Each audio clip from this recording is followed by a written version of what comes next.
Okay. Hello, internet. Why is it as soon as you hit record, you're like, really should have put makeup on and properly done my hair, but that's an aside.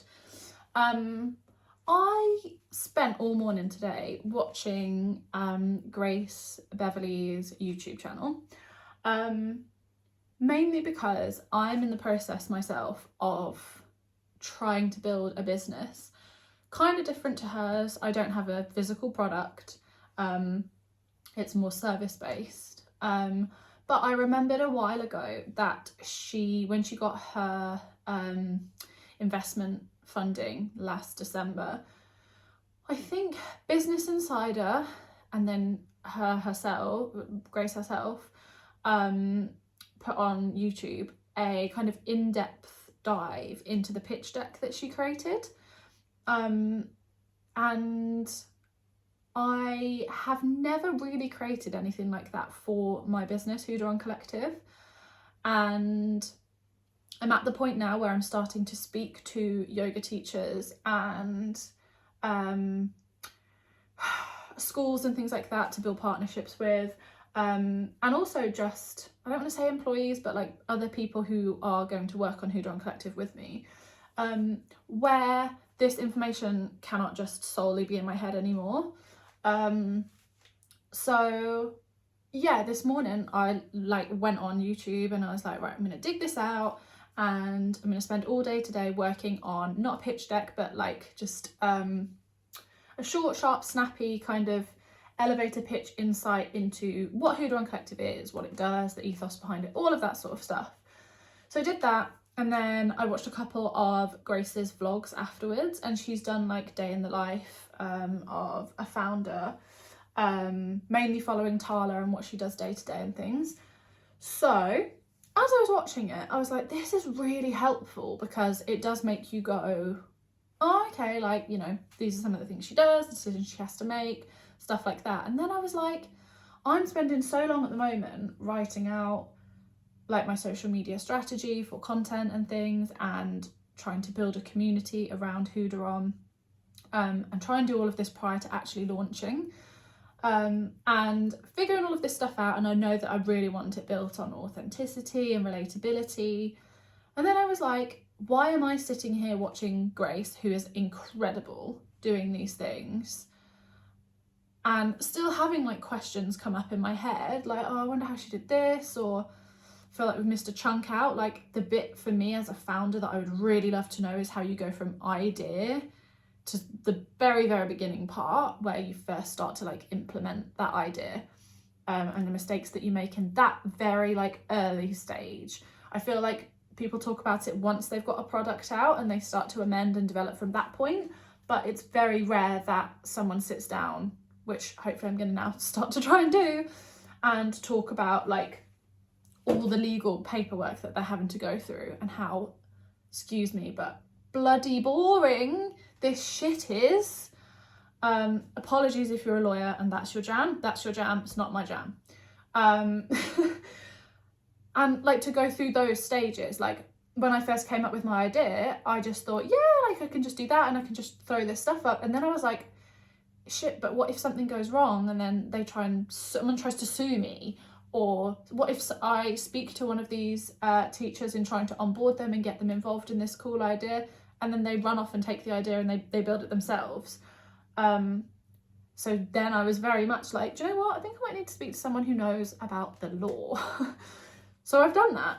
And like I say, I'm here because I feel like I just want to chart how I take this somewhere, if indeed, hopefully I do manage to. I passionately believe that I can and am and will, but there's a constant tug of war between like the self-belief and the confidence that you need as a founder to push something through and make it happen, and actually believing it. So like some days I'll wake up and I'll be like, okay, we're gonna nail this, we're gonna do this, I'm gonna do all this research, I'm gonna find all these people, I'm gonna contact them all, blah blah blah, put all these meetings in. Next day I'll wake up and I'll be like, oh my God, I can't, like they're gonna see right through me, they're gonna think I'm just a stupid child with a stupid pipe dream and I can't make this happen and not understand it. And it's hopefully content like this that is kind of missing here somewhere. You know, you can listen to the Diary of a CEO, you can watch Dragon's Den, you can do all of this stuff, but the content that's missing is this bit. It's me sitting at this dining table trying to like figure this shit out. It's me trying to write this stuff down and understand all the crap coming out of my head. It's me trying to make mistakes and business model ways that I can make this work and make it profitable so that it actually makes some money. That's the stuff that I think is missing. It's the gap in the middle. You hear all the time of like, oh, this girl just made a ring in lockdown and so retweeted it, and now 2 years on she's worth $75 billion. Like, it doesn't happen like that, or indeed if it does, which is few and far between, but even if it does, we miss the bit in the middle. And so over the last couple of months anyway, I've done little snapshots here and there. I have been filming like just tiny bits, not really like me sat here talking to a camera, but like for any length of time, just little snapshots of things that I've been doing, mainly for me, to kind of remember this time. But having watched that this morning, I'm like, why am I trying to build this social media strategy and put this content out there and try and like plan the hell out of it, when actually I want to be relatable and I want people to understand like the genuine authenticity behind this brand and where it's coming from. So why am I not putting myself out there? I could have done my hair and I could have made myself look a million times better, but that's the reality of it. I woke up this morning, brushed my hair, took the dogs out, and I've been sat here ever since watching Grace Beverley videos, making shit tons of notes, and I'm about to try and put a deck together this afternoon. Having gone through NDA paperwork and emailed a load of yoga teachers, it's that stuff that people need to know and like figure out how that works. Like, hopefully in, you know, a year, 2, 3 years time, you'll see me on stage somewhere or on the front cover of Forbes, talking about how I've managed to build this brand. But it's all the stuff that comes before that. I'll look lovely and polished on the front cover of Forbes, but right now, like, I have literally sat here all day in my socks, and yes, it's a party on the bottom with my pajama bottoms on, just trying to dig deep and sort this stuff out. So I'm going to show that side, and, you know, even if that's kind of one video a week or whatever that might look like, I'm going to do it. I'm so passionate about Hoodaron Collective and what I'm going to try and do with that. And I'm also just very driven and passionate about the fact that self-doubt and imposter syndrome stops so many of us. And it's taken me 30 years to get to this point of actually digging deep and trying to build a business. I've known I've wanted to do that since I was like 14, 15, 16 years old. And it's only now that I'm sat here trying to do that. And that's really, like, it's not okay. I've talked myself out of that this whole time. And a lot of that is based around the fact that, you know, other than the Grace Beverleys of this world, we don't see people like me out here talking on camera about what we're doing, why we're doing it, and how we've done it and how we get there.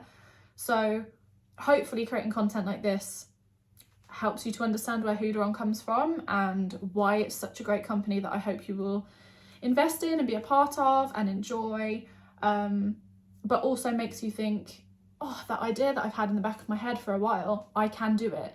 Or even if it's not I can do it, it's maybe I should just scratch away at it a little bit and see if there's something more to it. So that's why I'm here. Terrible hair, no makeup, pajamas and all, which I'll deeply regret when I put this up on YouTube. But right now, I have 0 followers. I don't even know if I've got a channel that I've created yet for Hoodaron Collective, but I can put this content up there with nobody there right now. And that's nice and freeing, and it makes me feel better about putting it up there. I don't need to announce it anywhere to the world. It can just sit there. And if at some point it becomes useful to people, great. If not, nothing lost, nothing gained, you know, like it was just a thing that I stuck out there and just tested. And that's what you have to do in business, right? So yeah, yesterday I had a call out of the blue after I put a post up on LinkedIn saying, I'm struggling wearing all of these hats. I'm not a lawyer, I'm not an accountant, I'm not a project manager, I'm a marketing person. Do any other founders out here like have any advice, or did you go through similar things? And then yesterday I got a call from a girl who I was really, really good friends with at school, but haven't seen or spoken to for about 10 years. And she's in a kind of a similar position. She's got quite a product that she's trying to build and deliver. And really quickly we realised we've got complementary skills. She's very numerical, very kind of organised and businessy focused, which works really nicely alongside my kind of more creative marketing background. We both have networks that can help each other, which is bizarre. A big portion of my network that at some point might be good for Hoodaron, but doesn't work for Hoodaron Collective right now, works really, really well for the product that she's trying to bring out. And then her day job has given her loads and loads of like good contacts that she doesn't really use for the product that she's bringing out, but works incredibly well for mine and what I'm trying to do with Hoodaron Collective. So that to say, putting yourself out there, being vulnerable and asking for what you want and need does pay off, because we're now going to meet up every Wednesday, and for the moment we're purely working on Hoodaron. She's not in a place to move with hers yet, I don't think, and work on it and see where we can go with it and push it. And she's giving me her skills for free. I'm going to give her my contacts and skills for free when the time is right for her. And that all just came from being vulnerable and putting yourself out there. So there's a really nice kind of moral of the story, good, nice way to end this first video that I'm not going to shy away from putting up on the internet. I will upload this to the Hoodaron YouTube, which I might even have to set up before I can put this up here. But yeah, hopefully that makes sense, and hopefully this will be interesting content for some people. If not, hopefully Hoodaron will be wildly successful, and I will look back at this in a few years' time and be like, oh my god, I remember being sat at that table trying to make all of this work and be successful, and look at me now. So yeah, nothing gained. No, nothing lost, nothing gained. Is that the phrase? I don't know. But anyway, welcome to my foray into business, being a founder of a business, and my new YouTube channel and putting myself on the internet. Hi, thanks for watching and for being here.